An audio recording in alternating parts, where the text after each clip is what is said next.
Adding formulas to cells is really quite straightforward, and I'm sure that you possibly will have tried it in the past. If not, you can have a go now. We're going to take the mortgage function sheet to do this. If you go to review, you see there's an option here for new comment.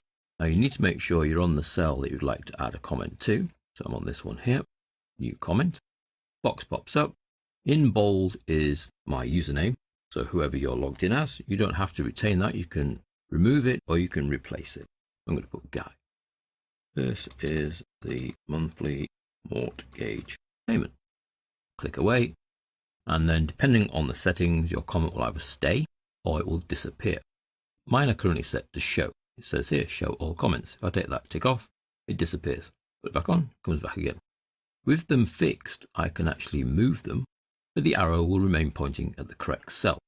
So it doesn't matter how far away I move, the arrow remains. So I can move it back again. I can even resize it so it's a different shape. Maybe move it somewhere more logical. Or I can say don't show. However, even when you're not showing the comments, you still get a little red triangle in the top right hand corner to indicate that there is a comment on that cell. And if I hover, the comment then appears as a pop-up. So I can choose to have them fixed at all times, so that's show all comments, not fixed but visible via the red little triangle, in which case I hover and they pop. Now that's fine and it works great and I can add as many comments as I like. At times you may wish to add a comment to a formula but not have some kind of indicator on the screen, whether that be a little box because you're showing them all, or even a red little triangle. Now we can do that cleverly. Let's delete the comment that's there by clicking on the cell and choosing delete. Now that comment has gone, but I still want to add a comment to this cell for either myself in the future or someone else who's using the formula. I simply do that by clicking into the cell. The formula remains the same, there's nothing going to change with that, but then I add on the end of it a little note, which is the n function. N, open brackets. It actually converts text to numbers and numbers to text, but if I just put a comment in speech marks, it will just keep that comment within the cell. So N, open brackets, speech marks. This is the monthly repayment value. So using this clever little option of an N, you can hide comments within formulas because it's not displayed here in the cell. The only way to know it's there is by looking in the formula bar at the top here.